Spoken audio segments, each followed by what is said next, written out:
The shrill, piercing squeal of metal on metal tore through the quiet pre-dawn air, pulling Noah Hayes from a deep, dreamless sleep.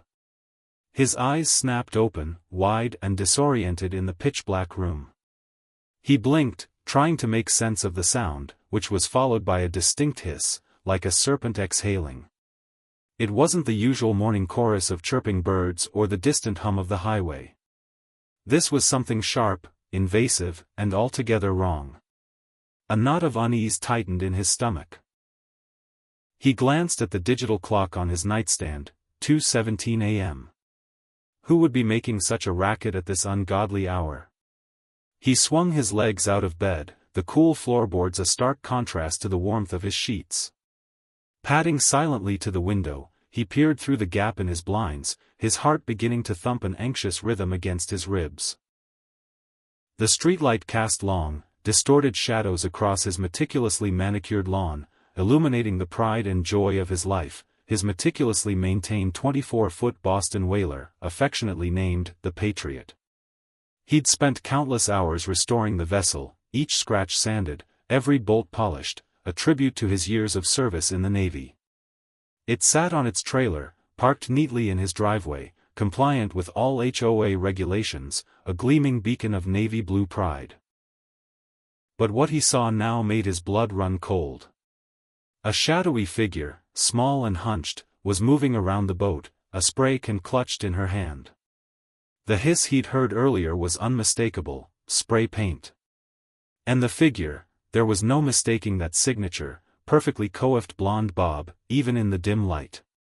It was Deborah Sterling, the self-appointed queen of the Osprey Cove Homeowners Association, often referred to by neighbors as HOA Karen, and she was defiling his boat. With each deliberate sweep of her arm, a vivid, garish stripe of bright, fluorescent orange marred the deep, respectable navy hull. The sheer audacity, the brazen disrespect, was a physical blow. A red haze of fury descended, blurring his vision. This wasn't just vandalism, this was an attack on his past, his peace, his very identity. He watched, frozen in disbelief, as she meticulously covered the gleaming hull, her movements slow, methodical, almost triumphant. What kind of person did this? What level of vindictiveness could drive someone to such an act?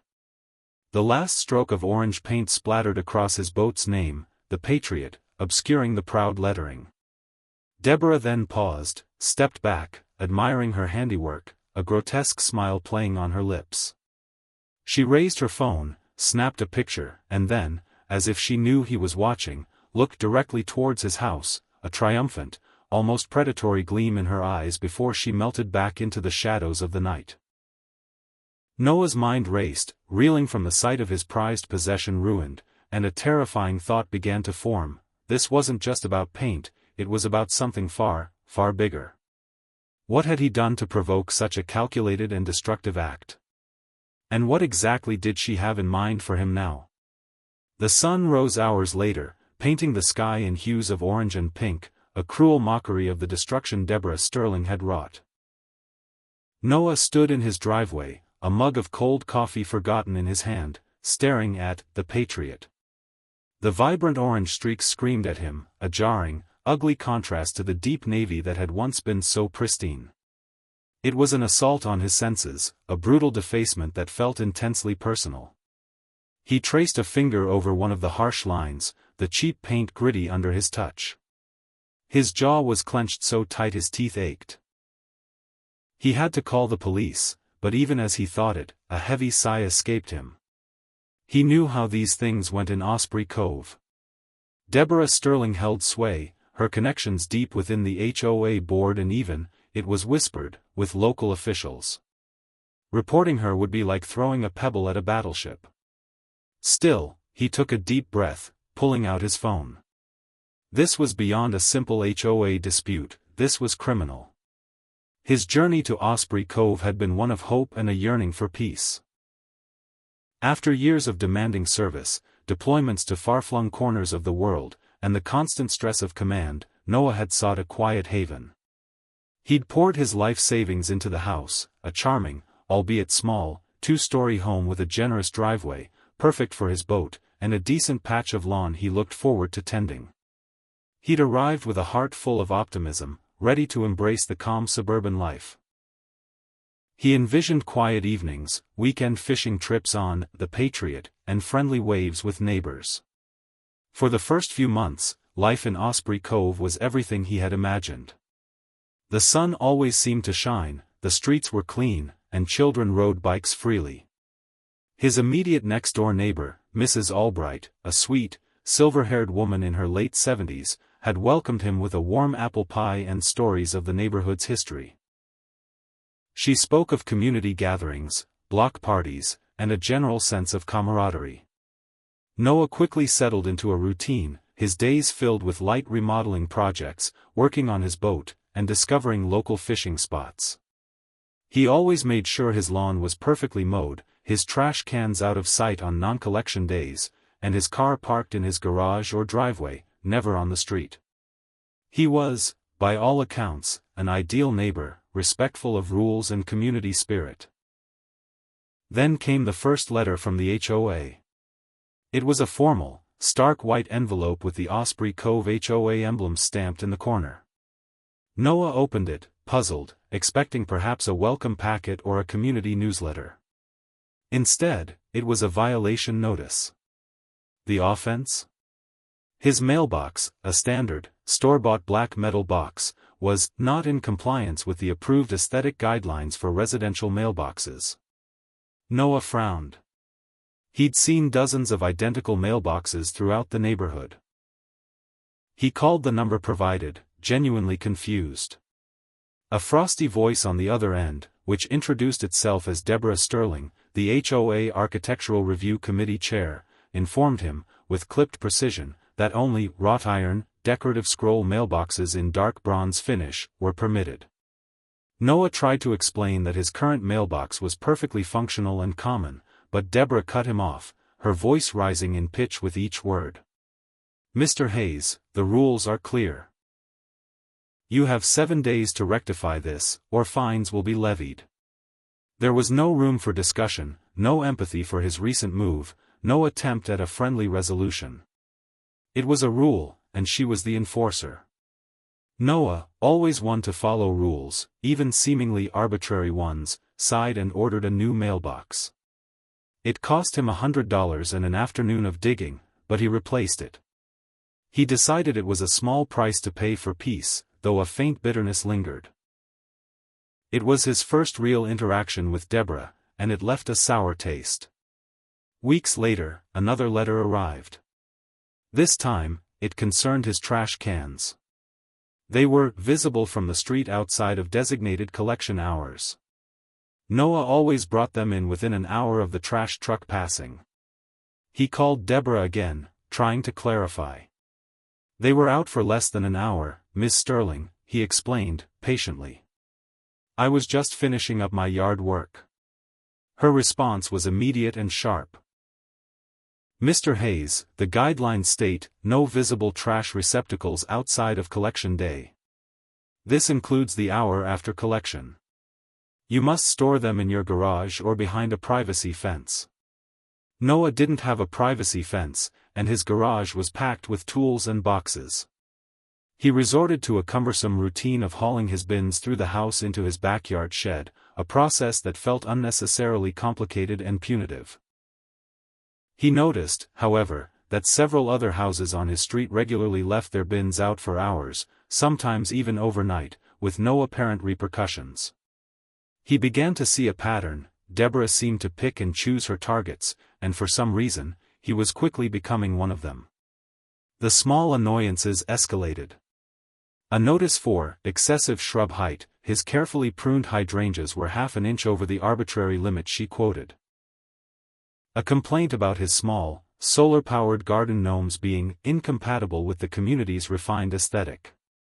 Noah found himself constantly checking the HOA rulebook, a dense, convoluted tome that seemed designed to ensnare residents in a web of petty regulations. He spent more time worrying about trivial infractions than enjoying his new home. Mrs. Albright, sensing his growing frustration, often brought him cookies and words of comfort. "Don't you mind Deborah, dear," she'd say, patting his arm. "She's just particular. She means well, in her own way." Noah wasn't so sure about the "means well" part. The real tension, however, began to simmer when the Patriot made its grand debut. Noah had kept it covered and tucked away during the initial settling-in period. But once the new mailbox was installed and the gnomes banished, he unveiled his boat. It was magnificent, its sleek lines and rich navy hull a testament to his passion. He loved the way the sunlight glinted off its polished chrome, the way it stood as a symbol of his past life and his peaceful present. Most neighbors admired it, offering compliments and asking about his fishing trips.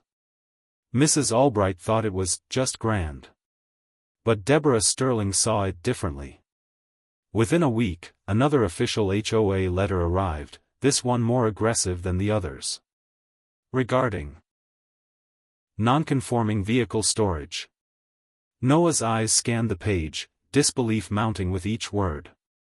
The letter stated that boats exceeding 20 feet in length are prohibited from being stored in driveways, even temporarily. This was a blatant fabrication. Noah had meticulously checked the rules before buying his house. The limit was 25 feet, and his boat was 24. He even had a copy of the specific bylaw highlighted. He called Deborah, his voice firm but controlled. "Mess. Sterling, my boat is 24 feet. The bylaw states 25. I have the document right here." There was a long pause on the other end, a huff of exasperation. "Well, Mr. Hayes," she finally said, her voice dripping with condescension, "while the stated length may be 25 feet, the spirit of the rule is to prevent overly large vessels from detracting from the neighborhood's aesthetic." Noah felt a surge of anger. The spirit of the rule? Ms. Sterling, rules are rules. They're not open to personal interpretation. She ignored him. "I'm merely informing you that the board will be reviewing your situation at the next meeting. I suggest you consider alternative storage arrangements." She hung up before he could respond. Noah felt a cold dread settle in his chest. This was no longer about petty rules, this was personal. Deborah Sterling seemed to have taken a particular dislike to him, and especially to the Patriot. He started noticing her car, a pristine black SUV, driving slowly past his house at odd hours. Sometimes, she'd be on her daily walk, pausing conspicuously in front of his driveway, gazing at the boat with a look he couldn't quite decipher, a mixture of disdain and intense scrutiny. He tried to ignore it, to focus on the good things, Mrs. Albright's kindness, the peace of his home, the thrill of the open water. He even offered to take Deborah fishing once, a misguided attempt at bridge building, but she'd scoffed and walked away, muttering about pollution and noise. The day before the spray painting incident, the tension reached a fever pitch. Noah received an official summons to an emergency HOA board meeting, called specifically to address his egregious and ongoing violation regarding excessive vehicle storage. The language was alarmist and exaggerated. When he arrived at the community clubhouse, the small meeting room was packed. Deborah sat at the head of the long table, flanked by two other board members who seemed to nod in agreement with her every word. She launched into a dramatic presentation, complete with blown-up photos of the Patriot in his driveway, implying it was an eyesore, a hazard, and a blot on the pristine landscape of Osprey Cove. She even produced a petition, ostensibly signed by several residents, demanding the boat's removal. Noah suspected it was fabricated or coerced. When it was his turn to speak, he calmly presented his evidence, the bylaw clearly stating the 25-foot limit, photos of other, larger boats stored in other driveways, though none were as prominent as his own navy blue vessel, and a polite plea for common sense. He spoke of his pride in the boat, his service, and his desire to be a good neighbor. He even offered to build a tasteful, HOA-approved screen to partially obscure the boat if it was truly bothering anyone. His words, however, fell on deaf ears. Deborah cut him off repeatedly, her face flushed with indignation. "Mr. Hayes, your boat is simply too prominent. It disrupts the harmony of our community. We have received numerous complaints. She gestured vaguely. The meeting devolved into a chaotic exchange, with Deborah painting Noah as a defiant, inconsiderate rogue. The other board members seemed swayed by her passionate, if illogical, arguments. Finally, the board voted. With a swift, unanimous decision, they passed a new, emergency amendment to the bylaws, effective immediately. No boat exceeding 20 feet in length shall be stored in any driveway within Osprey Cove. Noah felt his stomach drop. It was a direct attack, tailored specifically to target him. He looked at Deborah, whose eyes gleamed with a chilling satisfaction. "Mr. Hayes," she announced, her voice resonating with finality, "you have 48 hours to remove your vessel, or face a daily fine of $500, retroactive to this evening." The injustice of it all, the blatant manipulation of rules, sent a cold wave of fury through him. He left the meeting, the emergency bylaw amendment feeling like a personal declaration of war, and Deborah Sterling's triumphant glare burned in his memory. He had no idea just how personal, and how destructive, that war was about to become. Leaving the Osprey Cove HOA meeting, Noah Hayes felt a cold fury churning inside him, a sensation he hadn't experienced since his days at sea, facing down storms and hostile waters. The emergency bylaw amendment, slashing the boat length limit from 25 to 20 feet, was a direct, calculated slap in his face. It was meant only for him, a personal vendetta masked as community governance. $500 a day in fines, effective immediately, if the Patriot wasn't removed within 48 hours. The sum was staggering, designed to crush him. He walked out into the cool night air, the chirping crickets a stark contrast to the burning anger in his gut. How could people be so cruel, so utterly devoid of empathy for a fellow human? He had served his country, always tried to be a good neighbor, and this was his reward, persecution by a petty tyrant. The next day dawned gray and oppressive, mirroring Noah's mood. He spent hours on the phone, first with marina after marina, only to find that every nearby slip was either full or astronomically expensive, far beyond his budget for long-term storage. His boat was too large for most public storage units, and transporting it far away would be a logistical nightmare, not to mention the cost. He felt trapped, cornered. He even called a lawyer, a friend of a friend who specialized in property law. The lawyer listened patiently, then sighed.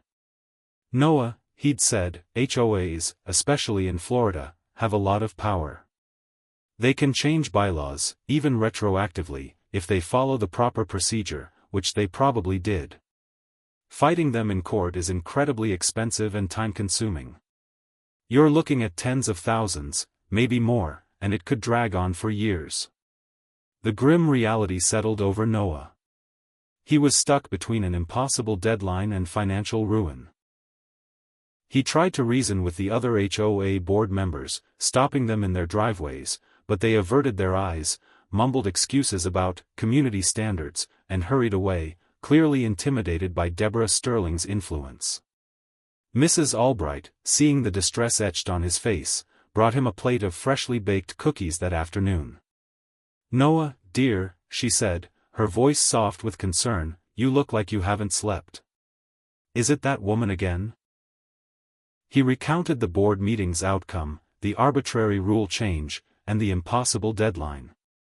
Mrs. Albright shook her head, her face etched with sadness. "She's gone too far this time. It's not right. The Patriot is a beautiful boat, a credit to your service. We're proud of it. Don't let her break your spirit, Noah." Her words were a balm, but they couldn't solve his immediate problem. As the 48-hour deadline loomed, Noah grew increasingly desperate. He moved his truck, tried to angle the boat differently, even considered putting it on the street for a few hours, but knew that would only invite more fines. He knew Deborah would be watching, waiting to pounce. He felt her eyes on him, even when he couldn't see her. The pressure was immense, a heavy weight pressing down on him. He considered leaving Osprey Cove, selling the house, cutting his losses, but the thought filled him with a different kind of despair. This was his home, his sanctuary after years of service. Why should he be driven out by one spiteful person? By nightfall on the second day, with just hours left before the fines began, Noah was exhausted, defeated. He knew he couldn't move the boat. He was prepared to absorb the initial fines while he explored other options, perhaps even going public with Deborah's unreasonable behavior. He went to bed that night feeling a deep sense of injustice, angry at the world for allowing such petty tyranny to thrive. He drifted off to sleep, the last thought in his mind being the unfairness of it all. This brings us back to that jarring sound that ripped him from his sleep at 2:17 a.m. The spray paint can hissing, the metallic scrape of the nozzle against his boat, the sickeningly bright orange marring the proud navy hull of the Patriot. Deborah Sterling, cloaked in the shadows of the night, methodically defacing his most cherished possession. The shock of seeing her, her triumphant gaze meeting his, was a visceral punch. He had seen hatred in combat zones, but this was a different kind of malice, born of petty power and vindictive control. As she melted away into the darkness, leaving behind a ruined boat and a chilling sense of triumph, Noah felt a cold realization. This wasn't just about rules or aesthetics. This was about breaking him, making him pay for daring to exist in her carefully curated world. He knew then, with absolute certainty, that he could no longer stand by and let her dictate his life. The morning after, the police response was disheartening, a slow, bureaucratic crawl that seemed to mirror Noah's own sense of exhaustion. 2 officers arrived, their faces weary, their expressions bored as they surveyed the orange-splattered Patriot. One, a younger officer named Officer Reynolds, took notes while the other, an older, more cynical detective, Officer Miller, just shook his head. "Mr. Hayes, with all due respect," Miller drawled, "this is a neighborhood dispute, looks like. We get these HOA things all the time.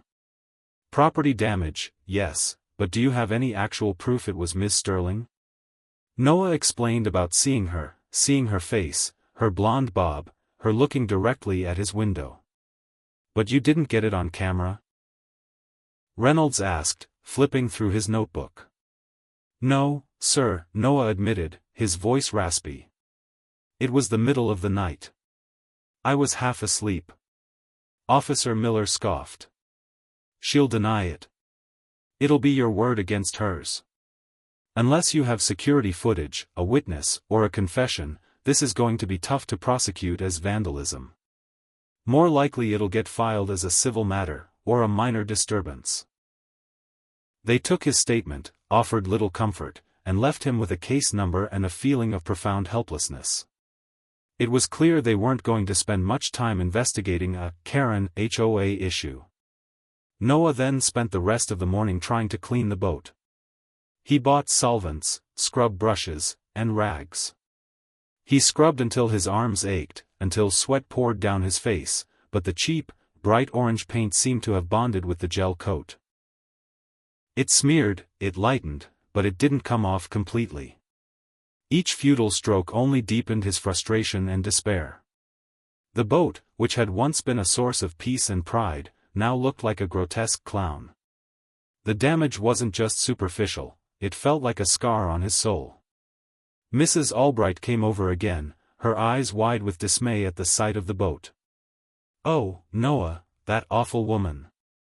She truly is a monster." She brought him a thermos of iced tea and sat with him in silence for a while, offering a quiet, comforting presence. Noah knew he had to figure something out, something beyond just scrubbing, but his mind felt numb. As the sun began to set, casting long, mournful shadows across his defaced boat, Noah spotted a familiar black SUV pulling slowly into Deborah Sterling's driveway. She emerged from the vehicle, dressed in a crisp, white linen outfit, carrying a small, designer handbag. She paused, as if sensing his gaze, and turned her head. Her eyes, magnified by her designer glasses, met Noah's across the perfectly manicured lawns. A slow, chilling smile spread across her face, a triumphant smirk that seemed to say, "I told you so." It was a smile of utter victory, of a battle won. Noah's blood ran cold. He knew that look. It was the look of someone who had gotten exactly what they wanted, someone who felt completely in control. The very next morning, new, stark white envelope with the familiar Osprey Cove HOA emblem appeared in Noah's mailbox. He didn't even need to open it to know it was from Deborah.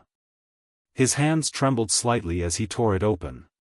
The words inside hit him like a physical blow, even more shocking and outrageous than the spray paint itself.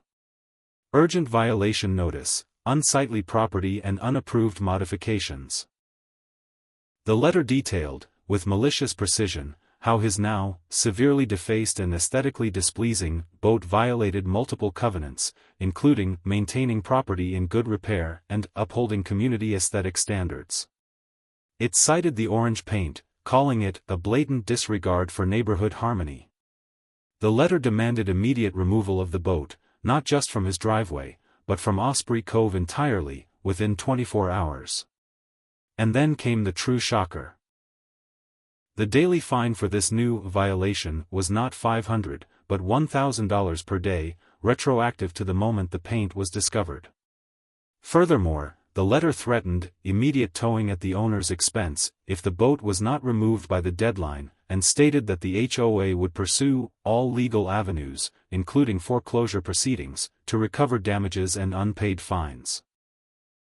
It was a declaration of total war, a brazen attempt to not just fine him, but to ruin him, to strip him of his home and his peace. Deborah Sterling wasn't just demanding compliance, she was demanding his complete annihilation. The new HOA notice, delivered with cruel efficiency, felt like a direct punch to Noah Hayes's gut. $1,000 a day in fines for his now unsightly boat, effective immediately, with a 24-hour deadline for its removal. Foreclosure proceedings threatened if he failed to comply. This wasn't just a demand, it was a declaration of war, a calculated move by Deborah Sterling to strip him of everything he had worked for, to drive him from his home. Noah reread the letter, his eyes tracing each harsh, legalistic word, searching for a loophole, a sign of mercy, but there was none. His mind reeled. How could she, how could they, wield such power, such malice, over a private citizen? The sheer injustice of it all was suffocating. He paced his living room, the quiet house feeling like a cage. He pictured Deborah, her smug smile from the night before, her triumphant look after the board meeting, and a cold certainty settled over him, she wouldn't stop until he was completely broken. He spent the next few frantic hours on the phone. He called every boat storage facility within a 100-mile radius. Most were full, others quoted prices that made the HOA fines seem manageable. He called his old Navy contacts, hoping someone might have an obscure lead on a temporary spot, but nothing immediate materialized. He even tried to reach the police detective again, Officer Miller, hoping the new, absurd fine and foreclosure threat might sway them to take the vandalism seriously. The desk sergeant simply told him the detective was unavailable, and that it remained a civil dispute. The helplessness was crushing. He couldn't sell the Patriot in its defaced state, certainly not in 24 hours, and he couldn't afford to move it, or pay the fines.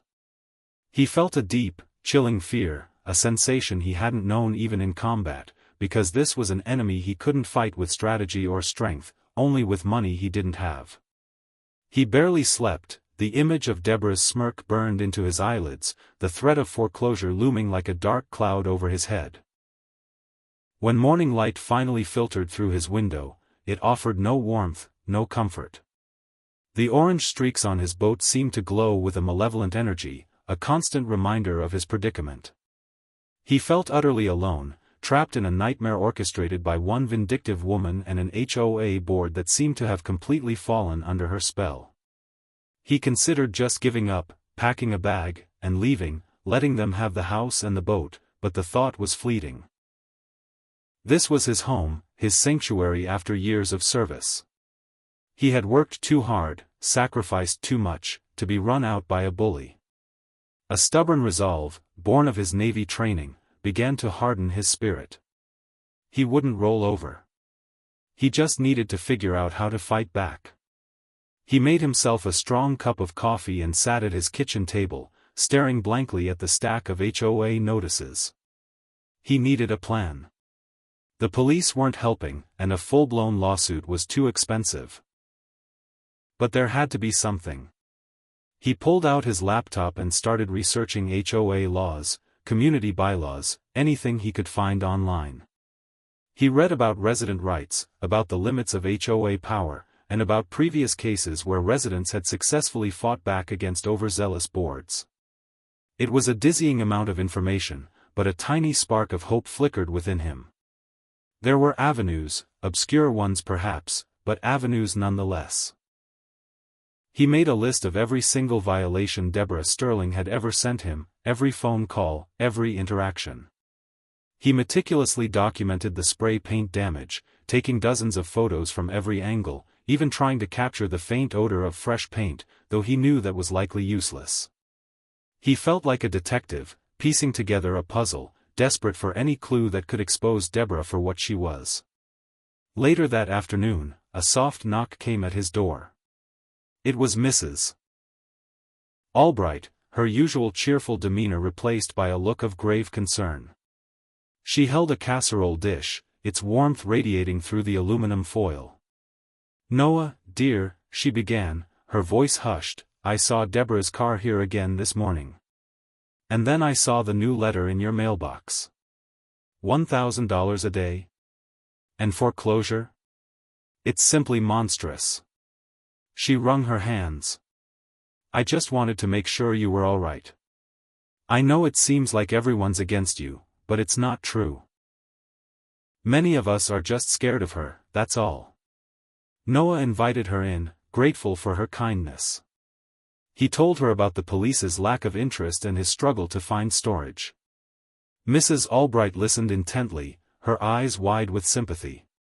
"You know," she said, her voice dropping to a whisper, "I saw something peculiar that night. The night your boat was painted."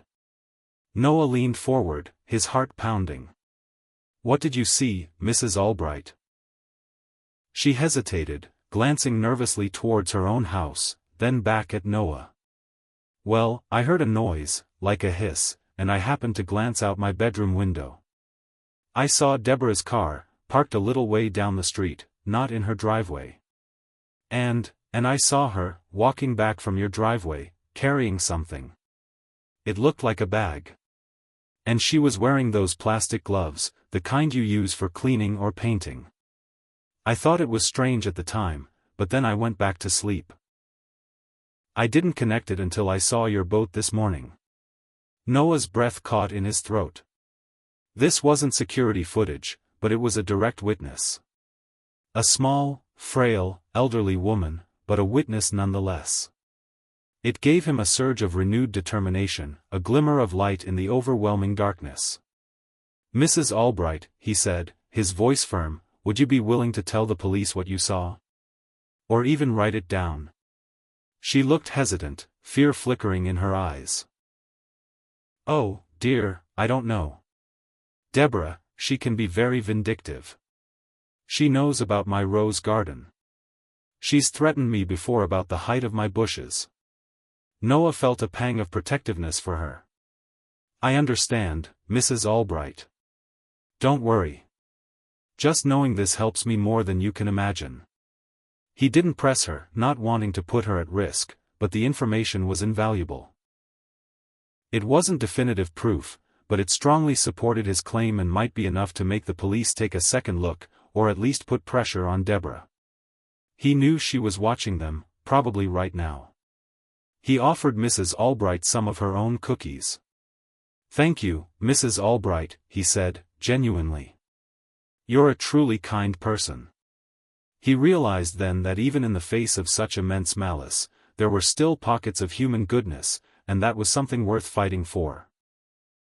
The 24-hour deadline passed, and Noah Hayes spent a sleepless night, listening for any sound from outside. The morning arrived, shrouded in a tense, humid quiet. He walked out to his driveway, staring at the Patriot, waiting for the inevitable. The bright orange still mocked him, a symbol of Deborah's unchecked power. The HOA's demand for the boat's removal or immediate towing at his expense hung heavy in the air. He had a feeling today would be the day they pushed too far. He poured himself a glass of water, his hand shaking slightly. Then, he heard it. The distinct rumble of a large truck turning onto his street. It wasn't a delivery truck. It was too heavy, too deliberate. Noah walked to his front door, his heart hammering against his ribs, and peered through the peephole. A huge tow truck, its yellow lights flashing slowly, was pulling up to his curb. It was one of those massive flatbeds, clearly designed for large vehicles. Its presence felt like an invasion. Behind it, Deborah Sterling's black SUV glided to a stop. She emerged, her face a mask of stern authority, flanked by two burly men in matching polo shirts with Osprey Cove HOA enforcement patches stitched onto them. Deborah pointed directly at the Patriot, her finger rigid, her expression unyielding. She spoke to the tow truck driver, who nodded, already lowering his ramp. The two enforcement men started walking towards Noah's driveway, their expressions grim. Noah felt a surge of cold panic, quickly replaced by a fierce, protective anger. This was it. They were trying to take his boat, his property, without due process, without a court order, simply because Deborah Sterling willed it. The thought of them putting their hands on the Patriot, manhandling it onto that flatbed, fueled a righteous rage within him. He wouldn't let it happen. Not without a fight. He took a deep breath, clenched his fists, and threw open his front door, stepping out onto his porch, his gaze fixed on Deborah Sterling. "What do you think you're doing?" he demanded, his voice echoing sharply in the quiet morning air. "What do you think you're doing?" Noah Hayes's voice cut through the morning silence, sharp and clear. He stood on his porch, a figure of resolute defiance against the looming tow truck and Deborah Sterling's determined advance. Deborah, however, simply lifted an eyebrow, a dismissive smirk playing on her lips. "Mr. Hayes," she began, her voice dripping with artificial sweetness, "as per the emergency bylaw amendment and the subsequent violation notice, your unsightly vessel is to be removed. You had 24 hours. That time has expired." She gestured grandly towards the tow truck. "We are simply enforcing the rules. Your property is being removed at your expense, and all accumulated fines will be billed to you. We'll simply place a lien on your property if you refuse to pay." The two burly HOA enforcement men, who seemed more like private security, moved with purpose towards the Patriot, their hands already reaching for the chains to hook it up. A cold dread mixed with fiery anger surged through Noah. He was not just losing his boat, he was losing a piece of his dignity, his sanctuary. "You have no right," Noah shouted, stepping off the porch and onto the driveway, placing himself directly between the men and his boat. "There's no court order, no legal judgment for this. This is theft. This is illegal." The tow truck driver, a hulking man with a weathered face, paused, looking uncertainly from Deborah to Noah. The two enforcement men, however, continued their advance, their faces stony. "Step aside, Mr. Hayes," one of them growled, his voice low and menacing. "This is HOA property now, in terms of jurisdiction." Noah stood his ground, arms crossed over his chest. "This is my property. And I have an ongoing police report for vandalism. You touch this boat, and I'll consider it assault and further theft." Deborah scoffed. "Don't be ridiculous, Mr. Hayes. The police consider this a civil matter, as well you know. This boat is an eyesore, a blight on our community, and a direct violation of our rules. Remove yourself, or we'll have to consider you interfering with HOA operations, which carries a substantial fine." Just as the enforcement men took another step, a sharp, clear voice cut in. "Stop right there. Mrs. Albright," her small frame surprisingly resolute, stood at the edge of her driveway, a gardening trowel clutched in her hand like a tiny sword. Her usually gentle face was set in a determined frown. "What on earth is going on here, Deborah?" she demanded, her voice carrying a surprising weight. Deborah whirled around, clearly irritated by the interruption. "Mrs. Albright, this is an official HOA matter. It doesn't concern you." Mrs. Albright, however, walked slowly but steadily towards them, ignoring Deborah. "It concerns me when I see good people being bullied. This is Noah's boat, and it's being illegally taken. I saw you, Deborah," she said, her voice dropping slightly, but still audible, "the other night. I saw you walking away from Noah's boat, wearing gloves, very early in the morning." Deborah's eyes widened slightly, a flicker of panic in their depths, quickly masked by a sneer. "Mrs. Albright, you're an elderly woman. You're mistaken. Perhaps you need to adjust your medication." "My eyes are perfectly fine," Mrs. Albright retorted, her chin held high. "And my memory is sharp. I may be old, but I know right from wrong. And what you're doing here is very, very wrong. You vandalized his boat, and now you're trying to steal it." The tow truck driver paused, his movements entirely halted now, his eyes darting between the furious older woman, the defiant Navy veteran, and the seething HOA president. The two enforcement men looked uncomfortable. The public accusation, spoken so plainly, had an effect. Deborah's face flushed crimson. "This is defamation. I'll have you removed from your property, Mrs. Albright," she shrieked, losing her composure entirely. "This is insane." Noah, emboldened by Mrs. Albright's bravery, stepped forward. "She's not mistaken, Deborah. I saw you too. And now Mrs. Albright saw you. You spray-painted my Navy boat, and then you fabricated new rules to try and take it. You are facing serious charges, not just for vandalism, but for attempted theft and harassment. And I have plenty of documentation of all your previous harassment." The confrontation had drawn the attention of a few other neighbors who were now peeking cautiously from behind their curtains or standing at the edge of their own lawns, whispering amongst themselves. The public spectacle was clearly not what Deborah had intended. The tow truck driver, sensing the rapidly escalating tension and the clear signs of an illegal operation, cleared his throat. "Ma'am," he said to Deborah, his voice firm, "I'm not moving this vehicle without a police escort or a clear court order. This is getting messy, and I don't want my company involved in a civil dispute that's turning criminal." He gestured towards Noah and Mrs. Albright. "This looks like a private property dispute, and there are direct accusations of vandalism. I'm calling my dispatcher." Deborah turned on him, her eyes blazing. "You will tow this boat. I am the HOA president." But the driver had already pulled out his phone, stepping away from the heated argument. The enforcement men, looking even more uneasy, exchanged glances. They were clearly not prepared for this level of public confrontation or direct accusations of a crime. The standoff lasted for what felt like an eternity, the tension palpable, until the distant wail of sirens signaled the arrival of local police. It was Officer Reynolds again, along with a more senior officer. Seeing the tow truck, the agitated Deborah, the defiant Noah, and the resolute Mrs. Albright, Reynolds immediately looked exasperated. "What's going on here?" he asked, stepping out of his patrol car, his gaze sweeping over the scene, finally landing on the conspicuously orange-splattered boat. Noah quickly explained, his voice calm but firm, about the vandalism, the HOA's sudden fines, and now the attempted, illegal tow. Mrs.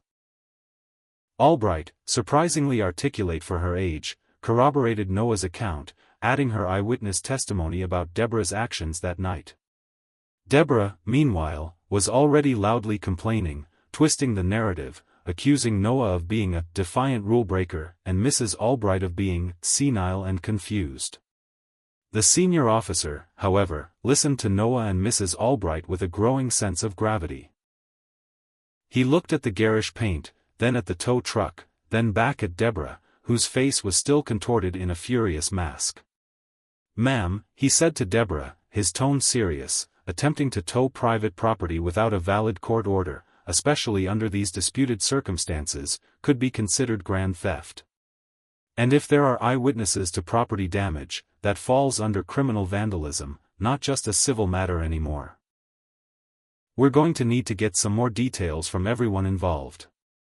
And the tow truck will not be removing this boat today." Deborah's face went pale. The threat of legal action, not just from Noah but from the authorities, suddenly seemed very real. The victory she had envisioned, the humiliation of Noah, crumbled before her eyes. The police spent the next hour taking detailed statements from Noah and Mrs. Albright, carefully documenting the spray-painted boat and the attempted towing. Deborah was forced to give a statement too, though she maintained her innocence, her voice now much less confident. She tried to dismiss Mrs. Albright's testimony, but the senior officer simply wrote it all down. As the police finally packed up their notebooks, Officer Reynolds looked at Noah. "Mr. Hayes, this is going to be a complicated case, but we have enough now to open a formal investigation into the vandalism and the attempted illegal towing. We'll be reviewing everything, including the HOA bylaws and previous complaints. And Ms. Sterling will be receiving a formal warning about harassment." Noah felt a surge of relief, a small victory in the face of overwhelming odds. He wasn't alone anymore. He looked at Mrs. Albright, who gave him a small, tired but proud smile. The threat of immediate financial ruin had been averted, for now. But he knew this was just the beginning. The war with Deborah Sterling was far from over. In fact, it had just truly begun. The days following the dramatic tow truck standoff were a strange mix of tense quiet and simmering anticipation. Noah Hayes found himself in a peculiar limbo.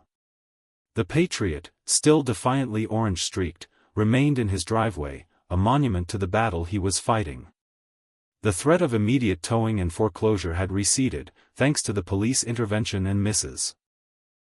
Albright's brave testimony, but the underlying tension with Deborah Sterling and the HOA was thicker than ever.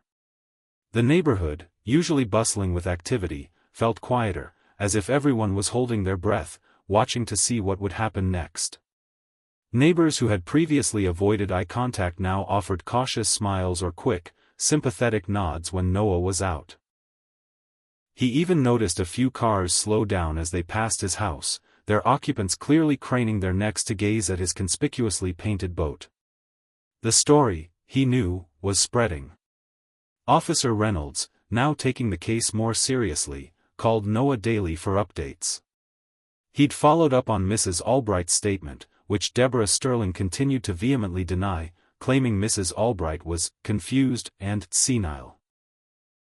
But the officer had also started looking into the HOA's bylaws more closely, especially the sudden, last-minute change to the boat length. He'd even interviewed some other residents who, emboldened by Noah's defiance, cautiously shared their own stories of Deborah's overbearing behavior and arbitrary rule enforcement. Many had faced similar petty fines or unreasonable demands, but had always complied, fearing her retaliation. This gave Noah a flicker of hope. He wasn't alone in this fight. He just hadn't known it. Noah spent hours researching online, diving deeper into HOA laws, studying court cases where residents had successfully sued their HOAs for harassment or abuse of power. He learned about breach of fiduciary duty, which meant the HOA board had a legal duty to act in the best interest of all residents, not just Deborah Sterling's personal vendetta. He also discovered that wrongful foreclosure threats carried severe penalties. The more he read, the more outraged he became, but also, the more empowered. He meticulously organized all his documents, the original bylaws, every single violation notice he had received, the police report for the vandalism, photos of his boat before and after the incident, and even Mrs. Albright's written statement. He was building a case, not just for himself, but for every resident in Osprey Cove who had been silenced by Deborah's iron fist. Mrs. Albright continued to be a beacon of kindness. She brought him freshly baked cookies and lemonades, sat with him on his porch, listening patiently as he talked through his frustrations and his new legal discoveries. She even bravely offered to speak to a lawyer if it came to that, despite her fear of Deborah. "Someone has to stand up to her, Noah," she'd said, her eyes resolute. "This isn't just about your boat anymore. It's about fairness." Her unwavering support reinforced Noah's resolve. He also received a surprising show of quiet solidarity from a few other neighbors. Mr. Henderson, who lived 2 houses down, a quiet man Noah rarely spoke to, stopped by one evening. He didn't say much, just handed Noah a printout of an old HOA newsletter from 5 years ago. "Just thought you might find this useful, Noah," he mumbled, pointing to a section about vehicle storage. The old rule, from before Deborah became president, clearly stated a much more generous boat length limit and even provisions for temporary storage. It was another piece of the puzzle, showing Deborah's deliberate manipulation of the rules. Noah thanked him, feeling a surge of gratitude. This quiet act of resistance, this small gesture of shared understanding, reminded him that kindness could still thrive even in the most toxic environments. One afternoon, as Noah was meticulously cleaning a stubborn patch of orange paint off his boat, a gleaming black limousine pulled up to his curb. Not a regular car, but a long, sleek limo. Noah frowned, wondering if it was a mistake. The back window rolled down, revealing a severe-looking woman with perfectly styled gray hair and a sharp business suit. She looked directly at Noah, her expression unreadable. "Mr. Hayes?" she inquired, her voice crisp and formal. "My name is Victoria Sterling. I'm Deborah Sterling's sister." Noah froze. Deborah's sister? What could she possibly want? He had heard rumors that Deborah had a very successful older sister, but he had never imagined meeting her. Victoria stepped out of the limo, a formidable presence. She walked directly towards Noah, her gaze sweeping over the spray-painted boat, her eyes narrowing imperceptibly.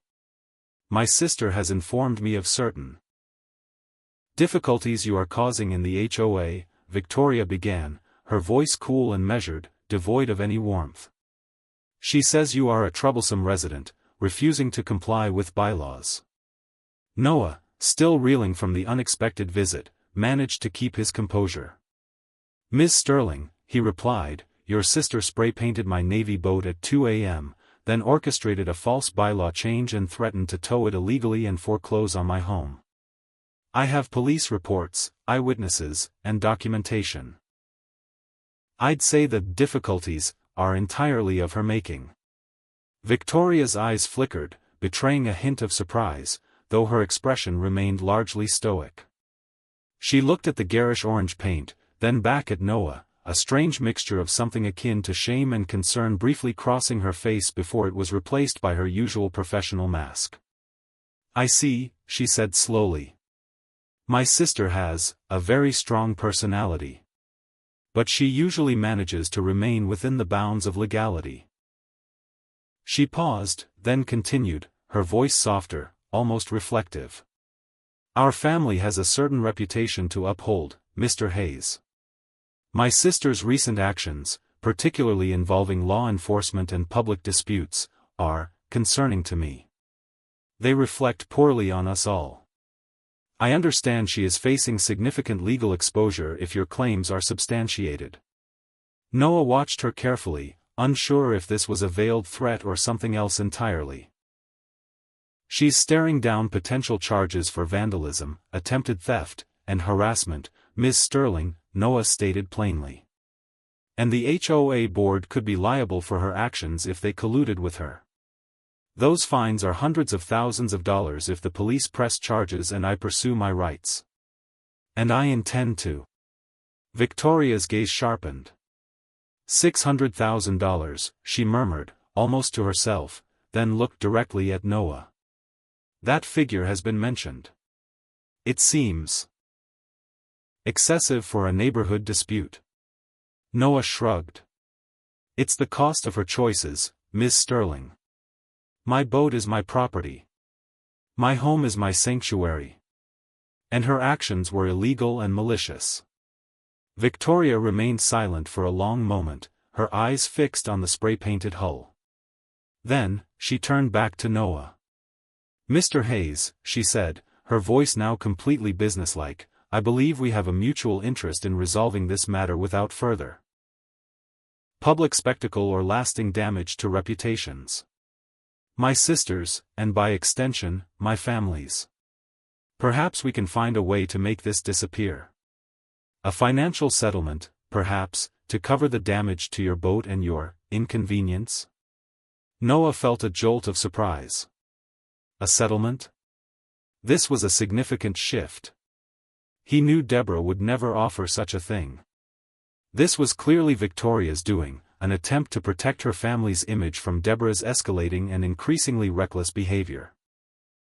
"My inconvenience, Ms. Sterling," Noah said, his voice firm, "has included sleepless nights, constant harassment, illegal threats against my home, and the vandalism of my property. It's more than inconvenience. And what about all the other residents she has bullied? This isn't just about money for me. This is about accountability." Victoria's expression tightened. "I assure you, Mr. Hayes, I can make it very much worth your while. A figure that would allow you to replace your boat, and then some. A figure that would allow you to move past this unpleasantness and restore the peace in your life." She looked past him towards Mrs. Albright's house, a knowing look on her face. "And perhaps compensate for any distress caused to your sympathetic neighbors." Before Noah could respond, before he could process the implications of Victoria Sterling's offer, another black SUV, identical to Deborah's, screeched to a halt behind the limousine. Deborah Sterling herself burst out of the vehicle, her face a mask of rage, her eyes blazing as she took in the scene, her powerful older sister talking quietly with Noah, the spray-painted boat still prominently displayed. "Victoria! What are you doing here?" Deborah shrieked, her voice echoing through the quiet street. "I told you not to interfere. This is my HOA. My rules. He's a menace." She stormed towards them, utterly furious, her perfectly coiffed hair slightly askew. Victoria sighed, a long, exasperated sound, and turned slowly to face her sister. "Deborah," she said, her voice laced with weary disappointment, "you are making a complete fool of yourself, and you are jeopardizing everything we've built. You are staring down serious legal trouble, far more than you realize. Your little neighborhood games have spiraled out of control." Deborah ignored her, her eyes fixed on Noah, burning with an intense, uncontrollable fury. She took a menacing step towards him, her fists clenched, a dangerous glint in her eyes. Noah braced himself, realizing with a chilling certainty that Deborah Sterling was losing control, and there was no telling what she might do next. Deborah Sterling, her face contorted in a mask of pure, unadulterated rage, took another menacing step towards Noah Hayes, her fists clenched. You ruined everything," she shrieked, ignoring her sister Victoria's pleas. "This is my community. You don't belong here." Victoria stepped quickly between them, her hand firmly on Deborah's arm. "Deborah, stop this. You're making things infinitely worse." But Deborah seemed past reasoning, her eyes fixed on Noah with a wild, dangerous glint. Noah braced himself, a chill running down his spine. He had faced armed adversaries in the Navy, but this was a different kind of threat, a raw, uncontrolled fury he hadn't anticipated from the seemingly composed HOA president. Before Deborah could lunge, a small, yet incredibly strong hand gripped her other arm. It was Mrs. Albright, who had rushed over, her face pale but determined. "Deborah Sterling, you will not lay a hand on this young man," she declared, her voice surprisingly firm. "This stops now." Deborah, caught off guard by Mrs. Albright's intervention, stumbled back, glaring at the elderly woman as if she were a venomous snake. "You old fool. You're just as bad as he is." At that moment, the situation escalated further. A sleek, black sedan pulled up behind Victoria's limousine, and two stern-faced individuals in dark suits stepped out. They moved with a quiet authority that instantly commanded attention. They weren't police, these were different. One of them, a tall woman with sharp eyes, approached Victoria. "Ms. Sterling," she said, her voice low and grave, "we are from the district attorney's office. We've been reviewing the police report regarding the vandalism of Mr. Hayes's boat and the attempted illegal towing, as well as the testimonies from Mr. Hayes and Mrs. Albright." She then looked directly at Deborah. "Ms. Sterling, due to the escalating nature of your alleged actions, including vandalism, attempted grand theft, and severe harassment, and in light of new evidence suggesting a pattern of similar behavior against other residents, we have enough probable cause to issue an immediate arrest warrant." A collective gasp swept through the small group, including a few nervous neighbors who had drawn closer to watch the unfolding drama. Deborah's furious expression crumbled into one of utter shock. "An arrest? What?" she stammered, her face draining of color. "This is absurd. I'm the HOA president. This is a civil matter." The district attorney's representative remained unmoved. "Ma'am, defacing property, attempting to seize property without due process, and a pattern of targeted harassment are criminal offenses. We also have sufficient evidence to suspect fraud regarding the fabrication of HOA bylaws. The fines Mr. Hayes is facing, if imposed, would amount to over $600,000 in just a few months, a clear attempt to unjustly seize his property." She paused, her gaze unwavering. "Given the severity of the potential financial ruin you attempted to inflict, along with the physical act of vandalism and eyewitness testimony, the judge has signed the warrant." The second individual, a male, stepped forward, holding out a pair of handcuffs. "Deborah Sterling, you are under arrest." Deborah stared at the handcuffs, then at her sister, then at Noah, a look of sheer terror in her eyes. Her perfectly manicured world was collapsing around her. Victoria, for her part, looked utterly defeated, her shoulders slumping. "Deborah," she whispered, "I tried to warn you. But it was too late." Deborah began to tremble, her bravado evaporating entirely. She looked desperately at the tow truck driver, at the HOA enforcement men, but they were already backing away, trying to distance themselves from the scene. The once powerful HOA Karen was now just a terrified woman, caught in the web of her own malicious actions. As the district attorney's representatives formally read Deborah her rights, a sense of quiet triumph swelled in Noah. Not a triumphant glee, but a profound feeling of justice, of the scales finally balancing. It wasn't just for him, but for every neighbor Deborah had bullied and silenced. As the handcuffs clicked shut, a few more neighbors, who had been watching from their windows, began to emerge, slowly, cautiously, onto their lawns. Mr. Henderson, the quiet neighbor, gave Noah a respectful nod. Others offered small, relieved smiles. The atmosphere, once thick with fear, began to lighten, replaced by a cautious, dawning sense of freedom. The aftermath was swift and far-reaching. Deborah Sterling was taken to the police station. The news of her arrest spread like wildfire throughout Osprey Cove, and beyond. Local news crews, alerted by anonymous tips, likely from relieved neighbors, descended on the quiet community, their cameras focused on Noah's still orange boat and the now empty space in front of Deborah's meticulously maintained house. The story became a sensation. HOA Karen spray-painted Navy veteran's boat, now faces $600,000 fines and arrest. The national news picked it up, highlighting the dangers of unchecked HOA power and the courage of one man and his elderly neighbor standing up to tyranny. In the days that followed, the Osprey Cove HOA board convened an emergency meeting. Without Deborah's manipulative influence, the remaining board members, now facing intense scrutiny and potential legal liability, quickly reversed all the arbitrary bylaws she had pushed through, including the draconian 20-foot boat rule. They issued a public apology to Noah Hayes and announced a full audit of all Deborah Sterling's financial dealings within the HOA.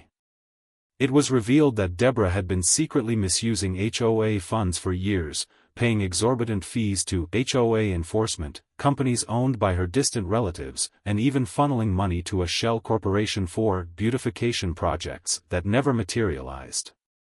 The $600,000 fine wasn't just a random figure anymore. It represented not only the damage to Noah's boat and his severe emotional distress, but also the potential restitution for all the other illegal fines and stolen funds Deborah had exacted from the community. The district attorney's office made it clear that they would pursue the maximum penalties, seeking a substantial prison sentence for Deborah Sterling, and a large portion of the recovered funds would go towards compensating her victims. Noah never got the orange paint off completely. Despite his best efforts and professional help, the cheap paint had permanently bonded with the boat's gel coat, leaving faint, phantom streaks, a constant reminder of the ordeal. But oddly, he began to see it differently. It was no longer a mark of shame, but a symbol of his fight, a badge of honor. He eventually had the boat professionally restored to its original navy color, but he kept a small, framed photo of the Patriot with its orange stripes on his mantelpiece, a quiet reminder of the day he stood up for himself. Osprey Cove began to change. The fear that had gripped the community slowly dissipated. Neighbors started talking to each other again, organizing social events, and forming a truly democratic HOA committee, ensuring that no one person could ever again wield such unchecked power. Mrs. Albright became a local hero, celebrated for her courage and kindness. Noah, though still a private person, became a quiet symbol of resilience. He found new joy in his home, in the simple act of taking the Patriot out onto the water, its hull now gleaming, its name, the Patriot, once again visible and proud. He never truly forgave Deborah, but he understood the emptiness that must have driven her actions. He focused instead on the renewed sense of community, on the small acts of kindness that had sustained him through the darkness. The whole terrifying ordeal had taught him a profound lesson. That even in the face of overwhelming malice, the smallest act of courage, combined with the quiet power of kindness and empathy from good neighbors, could ultimately lead to justice and a brighter future.